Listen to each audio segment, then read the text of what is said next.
أعوذ بالله من الشيطان الرجيم بسم الله الرحمن الرحيم அஸ்ஸலாமு அலைக்கும் வரஹ்மத்துல்லாஹி வபரகாத்துஹு. அன்பார்ந்த சகோதர சகோதரிகளே, தாய்மார்களே, நண்பர்களே, அல்லாஹ் ரப்புல் ஆலமீன் இந்த உலகத்திலே பல்வேறு விதமான சோதனைகளை ஏற்படுத்திதான் இந்த உலகத்தை இயக்கக்கூடிய நிலையில் அல்லாஹ் ஏற்பாடு செய்திருக்கிறான். இந்த உலகம் என்பது பல்வேறு விதமான சோதனையின் அடிப்படையாக கொண்டு இயங்கப்படுகிறது என்பதுதான் திருக்குர்ஆனுடைய போதனையாக இருக்கிறது. அல்லாஹ் ரப்புல் ஆலமீன் இந்த உலகத்தை சோதனைக்காக படைச்சிருக்கக்கூடிய இந்த உலகத்தில் ஒவ்வொரு நாளும் ஒவ்வொரு விதமான நவீன கருவிகள் மனிதனை ஆட்கொள்ளக்கூடிய நிலையில் இருப்பதை நம்ம பார்க்க முடிகிறது. அதில் ஒன்று தான் சமூக வலைதளங்கள் என்கின்ற ஒன்று இன்றைக்கு உலகத்தையே வலைதளத்துக்குள்ளே பின்னி பிணைத்து எடுத்திருக்கக்கூடிய அளவுக்கு எல்லா மனிதர்களும் இன்றைக்கு சமூக வலைதளங்களை பயன்படுத்தக்கூடியவர்களாக இருக்கிறார்கள். சமூக வலைதளத்தில் சமூகத்தினுடைய செயல்பாடுகள் எப்படி இருக்க வேண்டும் அப்படிங்கிறது குறித்து தான் இந்த ரமலானில் நம்ம பார்க்கக்கூடிய ஒரு செய்தியாக இருக்கிறது. சமூக வலைதளங்கள் என்பது இன்றைக்கு அவசியமான ஒன்றாக ஆகிவிட்டது. இன்னைக்கு பார்த்தீர்கள் என்று சொன்னால் எல்லாரிடத்திலையும் ஸ்மார்ட் போன்கள், லேப்டாப்கள், கம்ப்யூட்டர்கள் சொல்லி ஏராளமான பேர் இன்றைக்கு அதை பயன்படுத்தக்கூடிய ஒரு நிலை என்பது ஏற்பட்டிருக்கிறது. இந்த சமூக வலைதளங்கள் மூலியமாகத்தான் ஏராளமான கருவிகள் இன்றைக்கு இயக்கப்படுகிறது. நாடுகளுடைய முக்கியமான அம்சங்களும் இந்த சமூக வலைதளங்கள் மூலியமாகத்தான் இயங்குகிறது என்கின்ற ஒரு சூழ்நிலை இன்றைக்கு உருவாகியிருக்கிறது.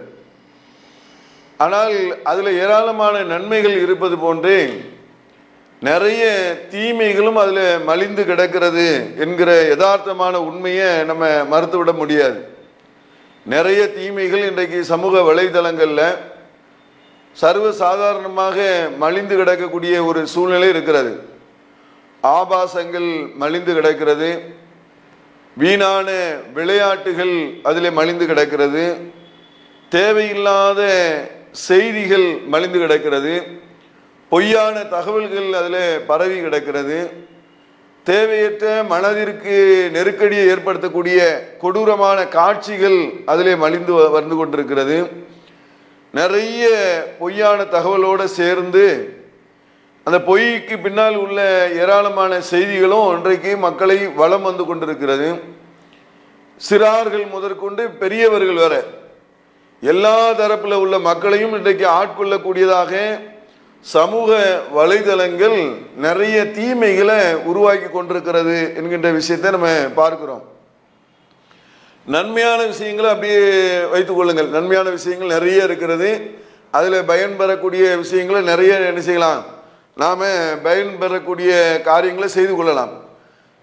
எதெல்லாம் நன்மையான காரியங்களோ அந்த நன்மையான காரியங்களுடைய விஷயங்களை நம்ம சாதாரணமாக செய்து கொள்ளலாம். ஆனால் தீமையான காரியங்கள் என்னென்ன, எதெல்லாம் தீமையான விஷயங்கள் என்பதை குறித்த ஒரு அவேர்னஸ், ஒரு அறிவுபூர்வமான விஷயங்கள் தெரிந்து கொண்டால் நாம் அதிலிருந்து விழிப்புணர்வோடு இருக்கலாம் என்பதற்கு தான் இந்த தலைப்பு தேர்வு செஞ்சிருக்கிறாங்க. முதல்ல இருந்து போவோம். சமூக வலைதளங்களில் சமூகத்தினுடைய செயல்பாடுகள் எப்படி இருக்க வேண்டும் அப்படின்னு தான் இந்த ரமலானுடைய சஹர் நேர நிகழ்ச்சிக்கான ஒரு தலைப்பாக தேர்வு செய்திருக்கிறாங்க. இன்றைக்கு சமூக வலைதளங்கள் தான் உலகத்தை ஆட்சி செய்கிறது என்று சொல்லக்கூடிய அளவிற்கு மிகப்பெரிய அளவிலே இன்றைக்கு அதனுடைய பயன்பாடுகள் அதிகமாக இருக்கிறது. அது சிறார்கள் முதற்கொண்டு பெரியவர்கள் வரை அனைத்து தரப்பு மக்களும் அதை பயன்படுத்துகிறாங்க. மாணவர்கள், ஆசிரியர்கள், இப்படி எல்லா தரப்பு மக்களும் பயன்படுத்தக்கூடிய ஒரு நிலைக்கு இன்றைக்கு சமூக வலைதளங்கள் உருவாகியிருக்கிறது. ஒரு காலத்தில் இதெல்லாம் கிடையாது, ஆனால் இன்னைக்கு புதுசாக உருவாகி இருக்கிறது. இதில் ஏராளமான நன்மைகளும் இருக்கிறது, ஏராளமான தீமைகளும் இருக்கிறது. நன்மைகளை குறித்த விஷயங்கள் என்பது அது எல்லாத்துக்கும் தெரிஞ்ச விஷயம். சமூக வலைதளங்களை பயன்படுத்தி ஒருத்தர் மருத்துவர் அளவுக்கு படிக்கக்கூடியவர்களாக மாற முடியும். வழக்கறிஞர்களாக ஆகக்கூடிய அளவுக்கு நாலேஜை அதில் பெற்றுக்கொள்ள முடியும். மிகப்பெரிய குக்கிங்காக ஆகிற அளவுக்கு, ஒரு பில்டிங்கை பற்றிய முழுமையான தகவலை அறிவதற்கு, உலகத்தினுடைய எந்த துறையை சொல்லி தெரிந்து கொள்ளக்கூடிய அளவுக்கு வாய்ப்புகள் சமூக வலைதளங்களில் விசாலமாக இருக்கிறது. இப்போ அது நமக்கு மேட்ரு கிடையாது. நிறைய நல்ல விஷயங்களை படித்து கொண்டு தெரிந்து கொண்டு அதன்பால் நம்முடைய கவனத்தை செலுத்தக்கூடியது என்பது அது முக்கியமான ஒரு விஷயம். அது நிறைய பேருக்கு தெரிஞ்ச ஒரு விஷயமாக இருக்கிறது. ஆனால் தீமையான விஷயங்கள் என்பது நிறைய இன்னைக்கு சமூக வலைதளங்களில் மலிந்து கிடக்கக்கூடிய ஒரு சூழ்நிலை இருக்கிறது. சமூக வலைதளங்களை பயன்படுத்தக்கூடியவர்கள் சர்வசாதாரணமாக ஆபாசமான காட்சிகள் வரக்கூடிய ஒரு நிலை இருக்கிறது. பொய்யான தகவல்கள் பரவக்கூடிய நிலை அதிகமாக இருக்கிறது. மார்க்கத்திற்கு முரணான ஏராளமான செய்திகள் சர்வசாதாரணமாக பரப்பப்படுகிறது. ஒரு மனிதனுடைய உண்மையான தகவல்கள் ஊர் வந்து சேருவதற்கு முன்னால் பொய்யான தகவல்கள் உலகம் முழுவதும் சென்று சேரக்கூடிய அளவிற்கு இன்றைக்கு பொய் புரட்டுகள், மோசமான ரொம்ப அருவருக்கத்தக்க காரியங்களை எல்லாம் சமூக வலைதளங்கள் விற்பனை செய்து கொண்டு இருக்கிறது. இப்போ இதில் இருந்து நம்ம சமூகம் விலகி நிற்பது எப்படி? அதான் முக்கியமான ஒரு விஷயம். இந்த உலகத்தில் நிறைய விஷயங்கள் சரி செய்யப்பட வேண்டிய விஷயங்கள் இருக்கிறது. இப்போ நம்முடைய இந்த உலகத்தில் பயன்படுத்தக்கூடிய ஏராளமான பொருட்கள், ஏராளமான காரியங்கள் அசுத்த நிறைந்ததாக இருக்கிறது. ஒரு வீடாக இருந்தாலும் வைங்களேன், அதை அசுத்தமாக ஒரு 2 வாரங்கள் நம்ம பயன்படுத்தவில்லை என்று சொன்னால் அதில் அசுத்தம் நிறைந்த ஒரு வீடாக மாறிவிடுகிறது. நம்ம ஆடையாக இருந்தாலும் அதை சுத்தம் பண்ணி தான் என்ன செய்கிறோம், பயன்படுத்துகிறோம். நம்ம டெய்லி குளிச்சு தான் என்ன செய்கிறோம், நம்முடைய வாழ்வை கழிக்கிறோம். இப்படி ஒவ்வொரு பொருட்களையுமே ஒவ்வொரு விஷயங்களையுமே பயன்படுத்தும் போது அந்த அசுத்தத்தை அகட்டி விட்டு சுத்தமாக இருக்க வேண்டும் என்று நம்ம ஆசைப்படுகிறோம். அதே போலதான் உலகத்தில் அசுத்தத்திற்கு ரொம்ப மோசமான அசுத்தம் என்று சொல்வதாக இருந்தால் அது மனிதனுடைய உள்ளம் தான். அது நிறைய குப்பைகளை கொட்டிக்கிட்டே இருக்கலாம். எவ்வளவு குப்பைகளையும் சேகரிக்கக்கூடிய அளவுக்கு விசாலமான இடம் கொண்டதுதான் மனிதனுடைய உள்ளம், மனிதனுடைய சிந்தனை. ஆனால் தெரியாது, வெளியில பார்த்தா தெரியாது இவனுடைய உள்ளத்தில் எவ்வளோ அசட் இருக்கிறது, எவ்வளோ கழிவு இருக்கிறது, எவ்வளோ குப்பை இருக்கிறது, எவ்வளவு மோசமான சிந்தனை இருக்கிறது, எவ்வளவு அகோரமான சிந்தனைகள் இவனுடைய உள்ளத்தில் இருக்கிறது என்று வெளிப்படையாக பார்க்கும்போது தெரியாது. செயலினால் வரும்போது தான் அது தெரியும். ரொம்ப மோசமான செயல் செஞ்ச பிறகுதான் அப்ப இவ்வளவு மோசமான பண்ணிவிட்டான், விபச்சாரம் செய்து விட்டான், அப்ப விபச்சார சிந்தனை அவனுடைய உள்ளத்திலே குடிகொண்டிருக்கிறது. கொலை செய்து விட்டான், கொலை செய்யணும் என்ற எண்ணம் அவனுடைய உள்ளத்திலே குடிகொண்டிருக்கிறது. கொள்ளையடித்து விட்டான், கொள்ளையடிக்கணும் என்ற எண்ணம் அவனுடைய உள்ளத்திலே குடிகொண்டிருக்கிறது. இப்படி தீமையான மக்களுக்கு சமூகத்தில் தீமையை விளைவிக்கக்கூடிய காரியங்களை, எண்ணங்களை, சிந்திக்கக்கூடிய செயல்கள் தான், அந்த சிந்திக்கக்கூடிய அந்த எண்ணங்கள் தான் செயல்பாடாக வருகிறது என்பதை நாம் விளங்கிக் கொள்ள வேண்டும். நபிகள் நாயகம் ஸல்லல்லாஹு அலைஹி வஸல்லம் அவர்கள் சொன்னார்கள், இன்னமல் ஆமாலு பின்னியாத், செயல்கள் அனைத்தும் எண்ணங்களை பொறுத்துதான். இந்த உலகத்தில் நாம எந்தெந்த செயல்பாடுகள்லாம் செய்கிறோமோ, நல்லதை செய்தால் அதுவும் எண்ணத்தினுடைய பிரதிபலன் தான். தீமையான காரியங்களை இருந்தால் எண்ணத்தினுடைய பிரதிபலன் தான். ஒருத்தன் தவறான காரியங்களில் வீழ்கிறான் என்று சொன்னால் அதுவும் எண்ணத்தினுடைய பிரதிபலன் தான். எப்படி அமைக்கப்படுகிறதோ, எப்படி உருவாக்கப்படுகிறதோ, சிந்தனையில் எதை விதைக்கிறானோ, எதை பயிரிடுகிறானோ அதைத்தான் அவன் அறுவடை செய்வான் என்பதைத்தான் இந்த நபி மொழி நமக்கு சொல்லுகிறது. இன்னமல் ஆமாலு பின்னியாத், செயல்கள் அனைத்தும் எண்ணங்களை பொறுத்துதான். அப்போ ஒரு மனிதன் எண்ணத்தை கரெக்டா வைக்கணும். மனசு தானங்க குப்பை சேர்த்துக்கிட்டே இருக்கு. நல்லதையும் சேர்க்கும், கெட்டதையும் சேர்க்கும். அப்போ கெட்ட எண்ணங்கள் இன்றைக்கு விதைக்கப்படுகிறதா இல்லையா? சமூக வலைதளங்கள் மூலியமாக கெட்ட எண்ணங்கள், தீய செயல்கள் சர்வசாதாரணமாக விதைக்கப்படுகிறது. சமூக வலைதளங்களை பயன்படுத்தி அதை உருவாக்கி தர்றவங்க இறை நம்பிக்கை கொண்டவர்கள் கிடையாது. இறை விசுவாசி உருவாக்கி அதை இறை நம்பிக்கையை வலுவூட்டுவதற்காக உருவாக்கப்பட்டதா சமூக வலைதளங்கள்? இல்ல, அது விற்பனைக்காக, வியாபாரத்திற்காக மேலை நாட்டில் உள்ளவர்கள் உற்பத்தியை பண்ணி இன்றைக்கு சர்வசாதாரணமாக வெளியிடப்படுகிறது.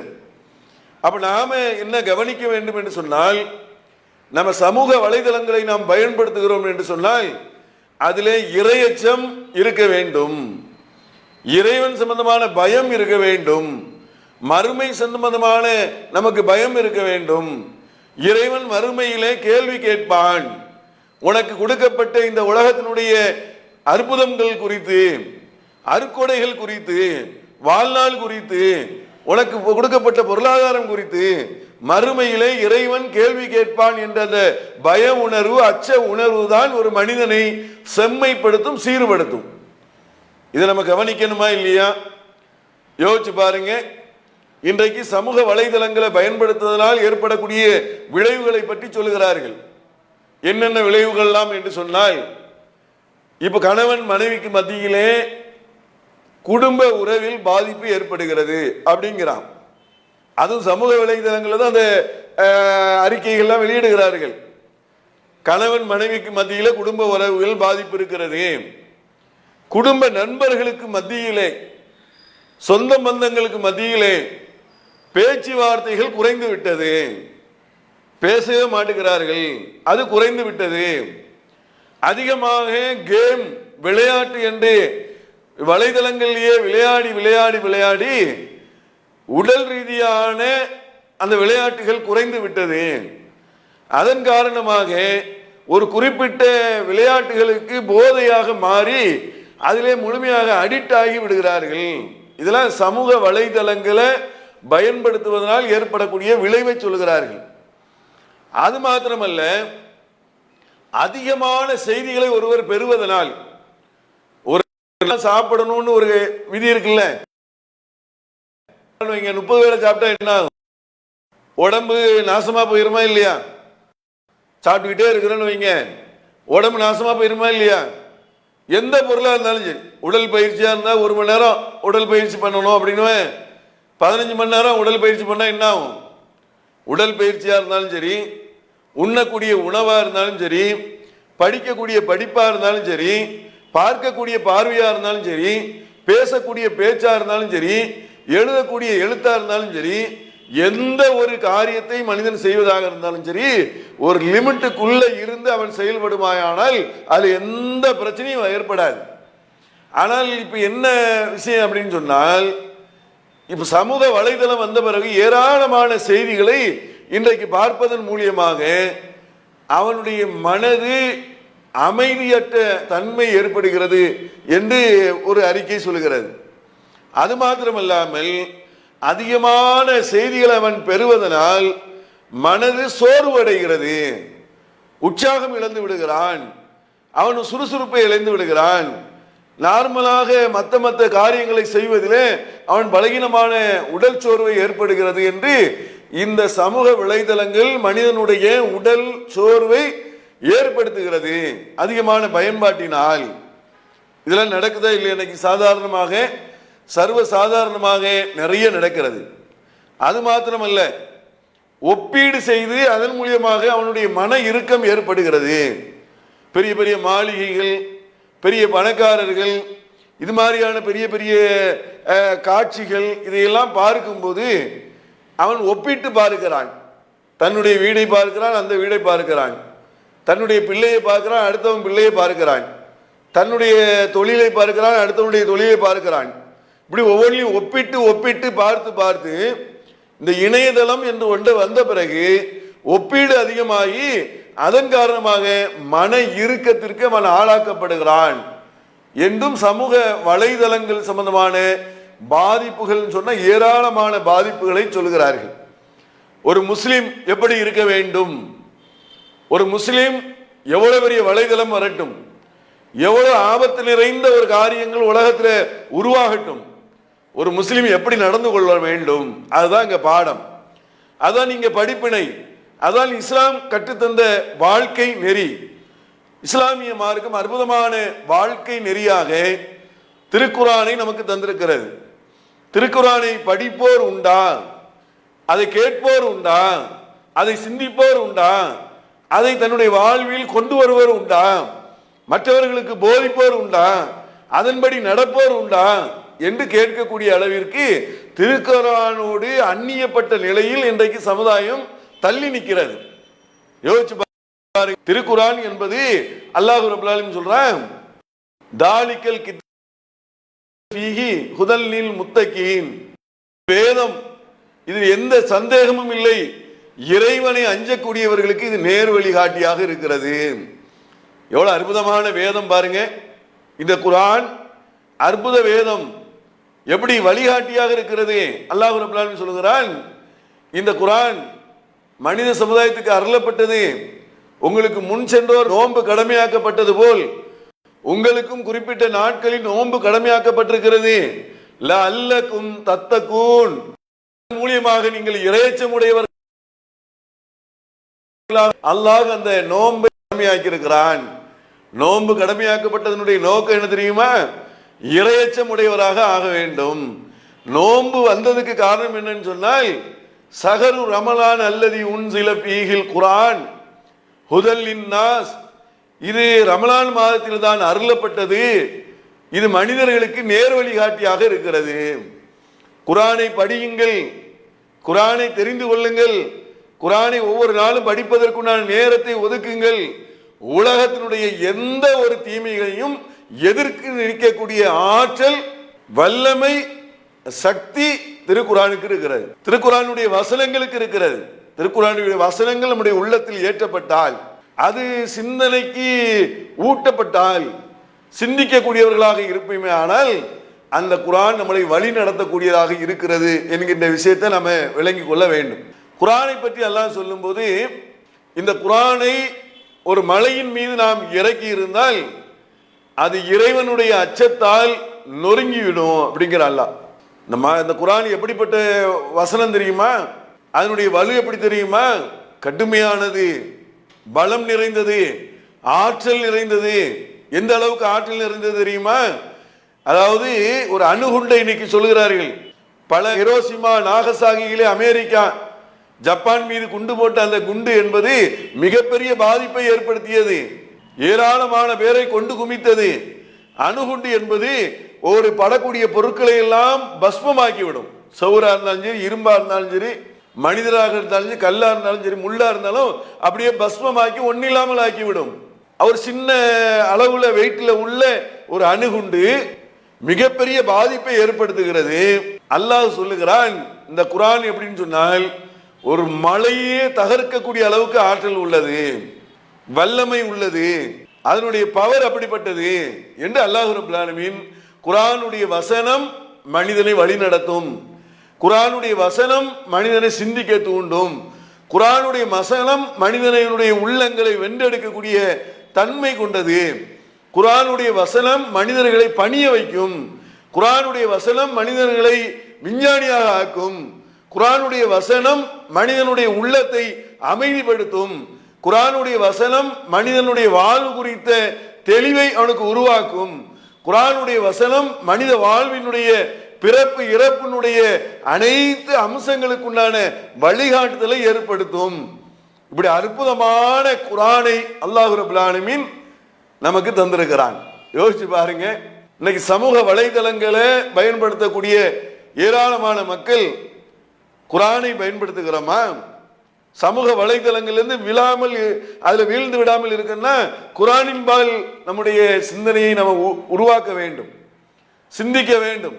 அல்லாஹ் ரப்பல் ஆலமீன் சொல்கிறான், லா தக்ரபு ஸினா, விபச்சாரத்தின் பக்கம் நெருங்காதீர்கள், நிச்சயமாக அது தீய வழியாகவும் கெட்ட வழிமுறையாகவும் அது இருக்கிறது, விபச்சாரத்தின் பக்கம் போகாதீங்க. அல்லாஹ் ரப்பல் ஆலமீன் குர்ஆன்ல சொல்லக்கூடிய வசனம், அது பக்கத்துல போகாதீங்க. எந்த அளவுக்கு நபிகள் நாயகம் ஸல்லல்லாஹு அலைஹி வஸல்லம் சொன்னார்கள், தீயதை பார்ப்பது கண் செய்யும் விபச்சாரம், தீயதை கேட்பது காது செய்யும் விபச்சாரம், தீயதை பேசுவது வாய் செய்யும் விபச்சாரம். இறுதியிலே அவன் உண்மையான விபச்சாரத்தை செய்து விடுவான் அல்லது விட்டு விடுவான். ஆதமுடைய மகனுக்கு அவன் காலையிலும் மாலையிலும் பாவம் செய்யக்கூடியவனாகவே இருக்கிறான். மனிதனுடைய நிலை எப்படி இருக்கு பார்த்தீங்களா? மனிதனை அல்லாஹ் எப்படி படைச்சிருக்கிறான் பார்த்தீங்களா? எவ்வளவு பலகீனமா படைத்திருக்கான் பார்த்தீங்களா? அப்ப பலகீனமாக படைக்கப்பட்ட மனிதன் பலமான ஒன்றை பற்றி பிடித்துக் கொள்ள வேண்டும். எது பலம், எது ஸ்ட்ராங், எது உறுதி, எது வாழ்க்கைக்கு தேவையானது, எது மறுமைக்கு தேவையானது, எது நம்மளை வழி நடத்தும், எது சிறந்த அறிவுரை.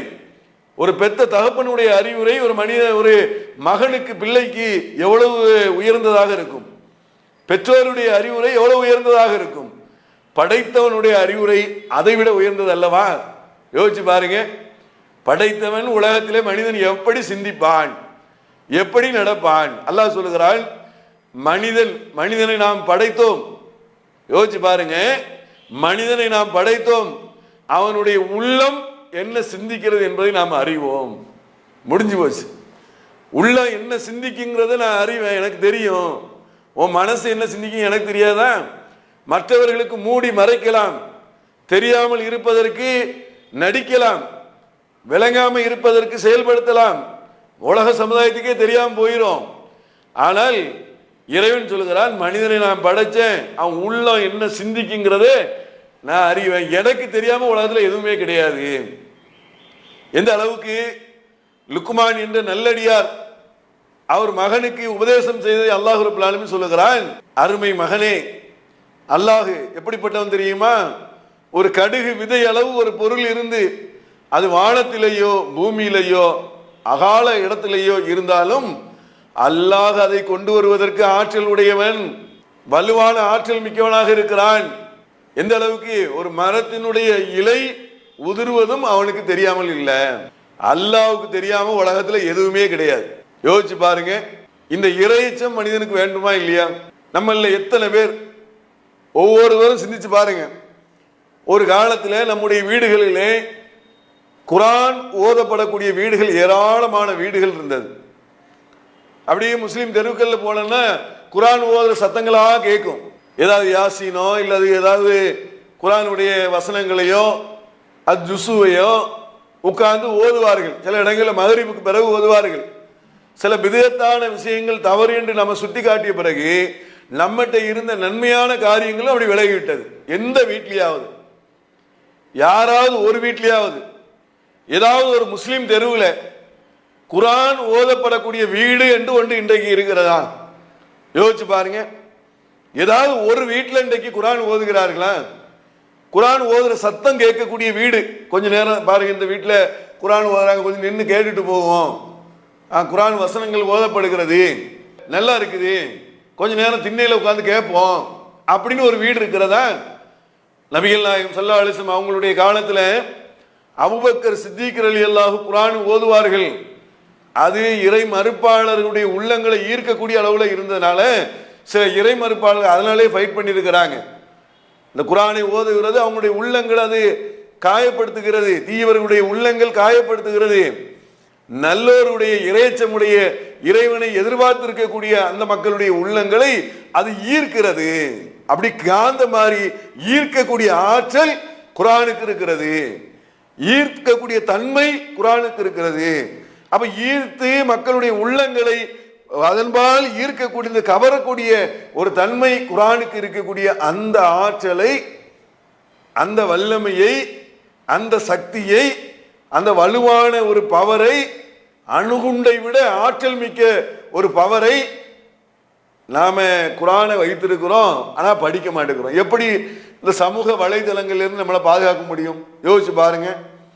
சில பேர் குர்ஆன் படிப்பார்கள், எப்படி தெரியுமா? குர்ஆனை அதையும் செல்போன்லேயே படிப்பாங்க. செல்போனில் படிச்சுக்கிட்டு இருக்குமா டக்குன்னு வந்து ஒரு மெசேஜ் வந்து விடும். உடனே அந்த மெசேஜ் பாப்பாவா அதுலேருந்து அங்கேருந்து அப்படி போய் இப்படி போய் அப்படியே எங்கே போனானே தெரியாது. போ அதோட போ. ரசூலுல்லாஹ் என்ன சொன்னாங்க? குர்ஆனை ஓதும் போது விரட்டப்பட்ட சைத்தானிடமிருந்து பாதுகாப்பு தேடிக்கொள்ளுங்க. அவுது பில்லாஹி மினஷ் ஷைத்தானிர் ரஜீம். குர்ஆன் ஓதும் போது செல்போனை ஆஃப் பண்ணிட்டு இல்லை நெட்வொர்க்கை ஆஃப் பண்ணிட்டு அல்லது வேற தனிமையில் உட்கார்ந்து இறைவனை நினைக்கக்கூடிய அந்த நினைப்பு தான் மனிதனை தீமையில் இருந்து விலக்கக்கூடியதாக இருக்கிறது. நபிகள் நாயகம் ஸல்லல்லாஹு அலைஹி வஸல்லம் அவர்கள் எப்படியெல்லாம் அந்த மக்களை வழி நடத்திருக்காங்கன்னு பாருங்க. ஒரு தடவை ரசூலுல்லாஹ் இருக்கக்கூடிய அந்த வீட்டில் ஜன்னலை ஒருவர் எட்டி பார்த்தார்.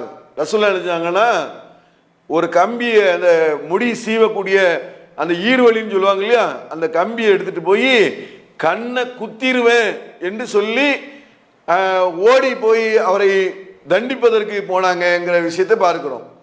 ஒருவருடைய கண்கள் அடுத்தவருடைய ஜன்னலை எட்டி பார்க்க கூடாது, இது இஸ்லாத்தினுடைய போதனை. இன்றைக்கு சமூக வலைதளங்களில் இது பேணப்படுகிறதா? யோசிச்சு பாருங்க. அடுத்தவர்களுடைய சமூக வலைதளங்களை சர்வசாதாரணமாக தீமையான காரியங்களை சாதாரணமாக விலக்கூடியவர்களாக பார்க்கிறோம். சிலர் சொல்வார்கள் நிறைய தீமையான காட்சிகள் எல்லாம் வருகிறது, அதை தடுப்பதற்குண்டான வரைமுறையே அவர்கள் தந்திருக்கிறார்கள். பேரண்ட்ஸுக்கு உண்டான வரைமுறை கொடுத்திருக்கிறார்கள்.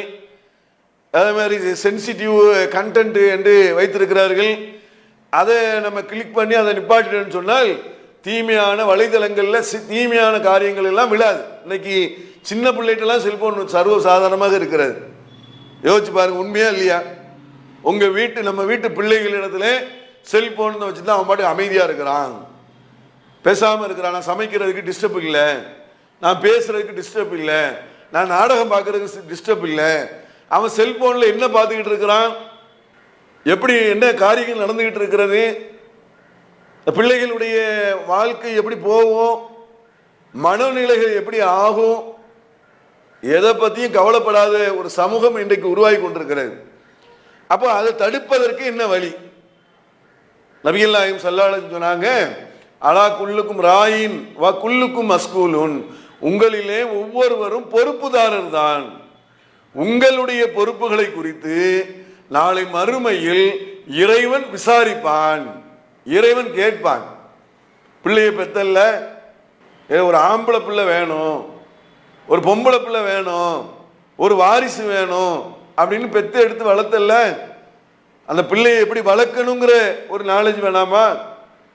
பிள்ளைக்கு என்ன சொல்லி கொடுக்கணும் என்று ஒரு நிலை வேண்டாமா? நம்ம சொல்லி கொடுத்த பிறகு அவங்க தவறா போனா அது வேற விஷயம். நூஹ் நபியுடைய பிள்ளை தவறா போனாங்க, நூஹ் நபி சொல்லாமையா போனாங்க? நூஹ் நபியுடைய பிள்ளைக்கு எச்சரிக்கை செய்தார்கள், அவன் தவறிய வழியில் போனான். ஆனால் நூஹ் நபி சொன்னாங்களா இல்லையா? நாம அதே மாதிரி சொன்னோமா? நம்முடைய பிள்ளைகளை வளர்ப்பதற்குண்டான முறைகளில் இதை சேர்த்தோமா? செல்போன் என்பது ஒரு மனிதனை பெரிய அறிவாளியாக, விஞ்ஞானியாக, மிகப்பெரிய மேதையாக, பெரிய அளவில் பிரசித்தி பெற்றவனாக ஆக்கக்கூடிய ஆற்றல், செய்திகள் இன்றைக்கு செல்போனிலே கிடக்கிறது. ஒரு கொலைகாரனாக, ஒரு கொள்ளைக்காரனாக, ஒரு குற்றவாளியாக, சமூகத்தினுடைய விரோதியாக, வெறுப்புக்குரியவனாக, பெற்றோரை உதாசீனப்படுத்துவராக, பெற்றோரையே கொலை செய்யக்கூடிய அளவுக்கு உண்டான ஒரு கோர சிந்தனைகள் அதுவும் செல்போனிலே மலிந்து கிடக்கிறது. எப்படி அவங்கள பார்க்கணும், எப்படி உருவாக்கணும் யோசிச்சு பாருங்க. அப்ப இளைய சமுதாயத்தவர்களும், இன்னைக்கு இளைய சமுதாயத்தவர்கள் கிடையாது, இன்னைக்கு எல்லாரும் டோட்டல் எல்லாரும், சின்ன பிள்ளையிலிருந்து இளைஞர்கள், பருவ வயதை அடைந்த பெரியவங்க, பெரியவர்கள், முதியவர்கள் சொல்லி எல்லாரும் சகட்டு மேனிக்கு எல்லாருமே இன்றைக்கு சர்வசாதாரணமாக இணையதளங்களை பயன்படுத்தக்கூடிய நிலை இருக்கிறது. அதுல உள்ள பாதிப்புகளை உணராமல் அது கண்டுக்காம என்ன செய்தாங்க, அப்படியே விட்டுருதாங்க. ஆனால் நம்ம இஸ்லாமிய சொந்தங்கள் இதுல கூடுதல் கவனத்தோடு இருக்கணும். மறுமை வாழ்க்கை இருக்கிறது, மறுமைக்கு பின்னால் விசாரணை இருக்கிறது, இறைவன் முன்னால் நிறுத்தப்படக்கூடிய நாள் இருக்கிறது. அந்த நாளில் இறைவன் கேள்வி கேட்பானா இல்லையா? உனக்கு வாழ்நாள் கொடுத்தன, நீ என்ன பண்ண? உனக்கு வாழ்க்கை கொடுத்தனா இல்லையா? 20 வருஷம், 50 வருஷம், 30 வருஷம் வாழ்க்கையை நான் கொடுத்தனே. உன் வாழ்க்கையில உன்னுடைய வாழ்நாளை, உன்னுடைய நேரத்தை, உன்னுடைய நிமிடத்தை நீ எப்படி கழித்தாய், எப்படி செயல்படுத்தினாய், எதற்காக செயல்படுத்தினாய், எந்த வழியில் நீ செயல்படுத்தினாய் என்று இறைவன் கேட்க மாட்டானா? சிந்தித்து பாருங்கள். இறைவனுடைய கேள்விக்கு முன்னால் நிறுத்தப்படக்கூடிய அந்த நாளில் இறைவன் கேள்வி கேட்பான், பதில் சொல்லாமல் யாருமே நகர முடியாது. அப்படிப்பட்ட நாளில் இறைவனை அஞ்சக்கூடியவர்களுக்கு மட்டும் அரசினுடைய நிழலுக்கு கீழே இடம் கிடைக்குமாம். யார் அரசினுடைய நிழலுக்கு கீழே இடம் கிடைக்கக்கூடிய வாய்ப்பு யாருக்கு கிடைக்கிறது? தனிமையில் இறைவனை அஞ்சியவனுக்கு. தனிமையில் இறைவனை அஞ்சக்கூடிய பழக்கத்தை பிள்ளைகளுக்கு சொல்லிக் கொடுக்கணும். எல்லோரோட சேர்ந்து இறைவனை அஞ்சுறது அது ஒரு விதம் தான். தனிமையில் இறைவனை அஞ்சுறது தான் உண்மையிலே இறையச்சத்தை அதிகப்படுத்தும். இறைவனை எப்படி அஞ்சுகிறோம், மறுமைக்காக நம்முடைய குடும்பத்தாரை நாம் எப்படி தயாரிக்கிறோம், அவர்களை எப்படி உருவாக்குறோம், அவர்கள் மீது நாம் எப்படி கவனம் செலுத்துகிறோம், அவருடைய வாழ்வு குறித்து நம்முடைய எண்ணங்கள் தான் என்ன என்று நாம் சிந்திக்கணுமா இல்லையா? சில பேர் பார்த்தீங்கன்னா, நல்ல கவனிங்க, செல்போனு வச்சுருப்பாங்க. பிள்ளைங்க, பொம்பளை பிள்ளைங்க, ஆம்பளை பிள்ளைங்க, கணவன் மனைவி, பாஸ்வேர்டு போட்டு யாரும் பயன்படுத்தக்கூடாது. இதுவே 1ஆம் நம்பர் ஃபோர்ஜரி. இதுவே அயோக்கியத்தனம். என்னதான் பிரைவேட்டா? என்ன பிரைவேட்டு? என்ன பிரைவேட்? தகப்பனுக்கு தெரியாம பிள்ளைகள் ஒரு பிரைவேட்டா? கணவனுக்கு தெரியாம மனைவி, மனைவிக்கு தெரியாம கணவன் ஒரு பிரைவேட்ல தனியா வச்சிருக்கிறதா? செல்போனை ஒரு கணவனுடைய செல்போனை ஒரு மனைவி எடுத்து பார்க்கிற மாதிரி இருக்கணும். மனைவியுடைய செல்போனை எடுத்து கணவன் பார்க்கிற மாதிரி இருக்கணும். பிள்ளையுடைய செல்போனை எடுத்து பெற்றோர்கள் பார்க்கிற மாதிரி இருக்கணும். பெற்றோர்களுடைய செல்போனை பிள்ளைகள் பார்க்கிற மாதிரி இருக்கணும். அந்த வீடு தான் உண்மையான இறையச்சம் உள்ள வீடு. பாஸ்வேர்டு போட்டு ஏமாத்துறது எவ்வளோ பெரிய இது பாருங்க. ஒரு வீட்டில் ஒரே குடும்பம், பீரோ சாவியை நான் வச்சுக்கிட்டு தரமாட்டேன்னா இப்படி இருக்கும். எவ்வளோ மோசமான ஒரு காரியம் இல்லையா? அதை விட மோசமானது. பீரோ சாவிங்க வச்சுக்கிட்டு நான் தரமாட்டேன், இந்த பொருட்களை தரமாட்டேங்கிற மாதிரி இன்னைக்கு செல்போனில் பாஸ்வேர்டு போட்டு மற்றவர்களை ஏமாற்றக்கூடியதை பார்க்கிறோம். அல்லாஹ்வை ஏமாற்ற முடியுமா? இதான் கேள்வி. இறைவனை ஏமாற்றுவதற்கு உண்டான வழியே கிடையாது, அதுக்கு உண்டான வாய்ப்பே இல்லை. மனிதனை ஏமாத்திடலாம், மனிதனை பிரட்டுவாதம் பண்ணிடலாம், மனிதன்கிட்ட நல்லவனாக நடித்து விடலாம், மனிதர்கள்ட்ட இல்லாத மாதிரி காமிச்சுக்கிடலாம். ஆனால் இறைவன்கிட்ட ஒண்ணுமே, ஆனாலும் சரி, ஈனாலும் சரி, ஊனாலும் சரி, உலகத்தில் உள்ள எல்லா விஷயத்தையும் இறைவன் அறிந்தவனாக இருக்கிறான், இறைவன் புரிந்தவனாக இருக்கிறான், இறைவன் தெரிந்தவனாக இருக்கிறான், அனைத்தின் மீதும் ஆற்றல் உள்ளவனாக இருக்கிறான், கண்காணிக்க போதுமானவனாக இருக்கிறான் என்று சொல்லக்கூடிய இந்த மார்க்கத்தில் நாம இறைவனை பற்றி விளங்கியிருக்கு வச்சுக்கிட்டு நம்முடைய காரியங்களை கவனம் எடுக்கணுமா இல்லையா? சைத்தான் தீமை தான் தூண்டுவான் இல்லையா? ஆதமை வழிகெடுத்த மாதிரி ஆதமுடைய சந்ததிகளை நான் வழிகெடுப்பேன் என்று அவன் உறுதி கொண்ட மாதிரி அவர்களுக்கு முன்னால் வருவேன், பின்னால் வருவேன், வலப்புறம் வருவேன், இடப்புறம் வருவேன், அவர்கள் அதிகமான பேர் வழிகேட்டை தவிர வேற எதையும் செய்ய மாட்டாங்க என்று அவன் சொல்லி உறுதிமொழி கேட்டு அல்லாஹ் அதை சொல்லிட்டு, எனது நல்லடியார்களை உன்னால் வழிகெடுக்க முடியாது என்று இறைவன் சொன்னான். ஏன் நல்லடியாரை நீ வழிகெடுக்க முடியாது? அவன் இறைவனை அஞ்சுவான், பாவ மன்னிப்பு தேடுவான், இறைவனை நெருங்குவான், மறுமையை சிந்திப்பான், தொழுவான், நோன்பு வைப்பான், சஜிதாவில் விழுவான், இறைவனை நம்புவான், இறைவன் மீது அஞ்சுவான், இறைவன் தண்டிக்கக்கூடிய ஆற்றல் உள்ளவன் என்பதை உணருவான், உலகத்தில் எவரும் தண்டிக்காத அளவுக்குண்டான தண்டனைக்குண்டான ஆற்றல் உள்ளவன், வல்லமை முழுவன், சக்தி பெற்றவன் என்பதை உணர்வான். அப்படிப்பட்ட எனது நல்லடியார்களை நீ ஒரு காலமும் வழிகெடுக்க முடியாது அல்லாஹ் சொன்னானா இல்லையா? அப்ப நம்ம நல்லடியார்கள் என்று சொன்னால், நாம் இறையச்சம் உடையவர்கள் என்று சொன்னால், மறுமையை சொர்க்கத்தை நம்பக்கூடியவர்கள் என்று சொன்னால், நாம நமக்கு தான் பதில் சொல்லி ஆகணும். மறுமையில அவர்கள் செய்தது குறித்து அவர்கள் கைகள் நம்ம இடத்துல பேசும், கால்கள் சாட்சி கூறும், உடம்பு பதில் சொல்லும், வாய்களுக்கு சீலிடப்படும் என்று குர்ஆன் சொல்கிறது. வாயை மூடிடுவேன், மற்றதெல்லாம் பேச ஆரம்பிச்சிடும். எந்த அல்லாஹ் பேச வச்சானோ, எந்த அல்லாஹ் வாயை கொண்டு பேச வச்சானோ அந்த அல்லாஹ் தான் இன்றைக்கு எங்களை உறுப்புகள்லாம் பேச வச்சிருக்கிறான், கை கால் போன்று எல்லாத்தையும் பேச வச்சிருக்கிறான்னு சொல்லி அவைகள் பேசும், அவைகள் சொல்லும் என்று அல்லாஹ் சொல்கிறான் என்று சொன்னால், மறுமையினுடைய நிலை எப்படிப்பட்டது என்பதை நாம் கவனத்தில் வைத்து சமூக வலைதளங்களை நாம் சரியாக பயன்படுத்தி அதனுடைய நன்மைகளை நாம் பெற்றுக்கொள்ள வேண்டும். அதில் குர்ஆன் இருக்கிறது, ஹதீஸ் இருக்கிறது, ஏராளமான நல்ல காரியங்கள் இருக்கிறது, நல்ல செய்திகள் இருக்கிறது.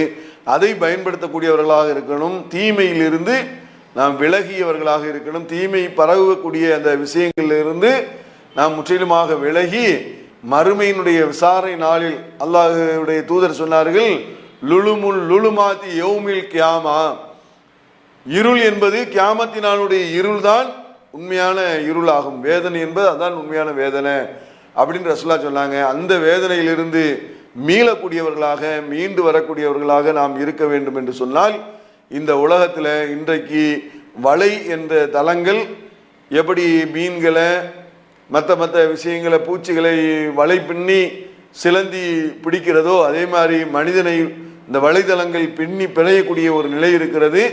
அதிலிருந்து மீள்வதற்கு ஒரே வழி இறையச்சம். இறை அச்சத்தை வலுவூட்டக்கூடியது திருக்குர்ஆன். அதை நாம் நம்முடைய வாழ்வில் படித்து உணர்ந்து வாழ்க்கையில் பின்பற்றக்கூடியவர்களாக இருக்க வேண்டும் என்று கூறி முடித்துக் கொள்கிறேன். அஸ்ஸலாமு அலைக்கும் வரஹ்மத்துல்லாஹி வபரகாத்துஹு. அல்லாஹு அக்பர், அல்லாஹு அக்பர்.